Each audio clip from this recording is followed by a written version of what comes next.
మన ఆడపిల్లల కోసం, మన కోసం, మన భావితరాల పిల్లల కోసం ఇకనైనా హిందువులం ఏకమై ఉందాం. ఎందుకంటే 500 సంవత్సరాల పోరాటం అయోధ్య రాలేదు.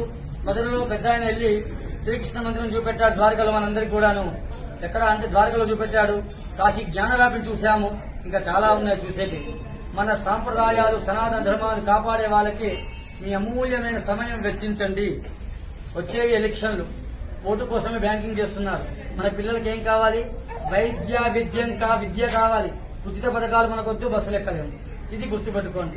ఏది ఉచితం ఇస్తుందో వెంకట మనకి ఇంకోటి వస్తుంది. మన ధర్మం కాపాడే వాళ్ళకే మనం అండగా నిలబడదాం. సనాతన ధర్మాన్ని ఎవరు కాపాడితే వారికే అండగా ఉందా. గత 14 ఏళ్ల క్రితం చూడండి భారతదేశం, ఇప్పుడు చూడండి. సత్యం మాట్లాడుతున్నాం. ఒకప్పుడు భారతదేశం చూస్తే, శ్రీలంకను చూస్తే మనం కులాల్లో విడిపోయాం. ఇక్కడికి ఇంతమంది వచ్చారు, అభిషేకం చేశాను. ఎవరిని కులం అడిగానా? నేను గోత్రం మాత్రమే అడిగాను. కులం ఎక్కడ పుట్టిందో మీరే చూసుకోండి.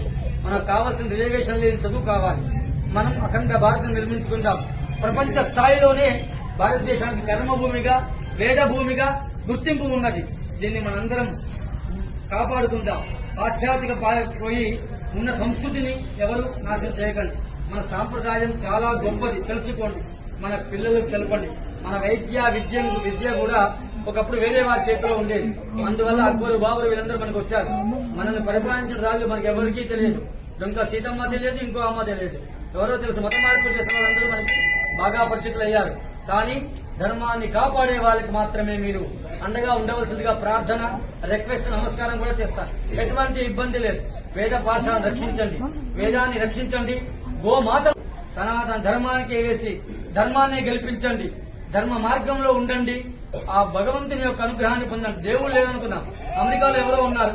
అక్కడి నుంచి ఫోన్ చేస్తే ఎలా వస్తుంది అంతరంగాల్లో? చెప్పండి. అక్కడ మాట్లాడుతున్నామా లేదా?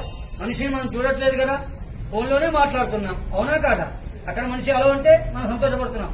భగవంతునికి చేసే అర్చన కూడా అలానే ఉంటుంది. స్వామి సత్ఫలితాన్ని ఇస్తాడు. ఎక్కడ లేదు చెప్పండి?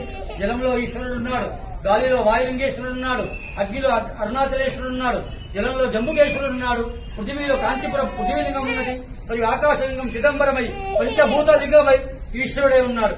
మొత్తం వ్యాపించి ఉన్నవాడే ఈశ్వరుడు. అతన్ని సనాతన ధర్మాన్ని మనం కాపాడాలి. మనకు శక్తి ఇచ్చినాడు. కావున అందరం ఏకమై ఉందాం.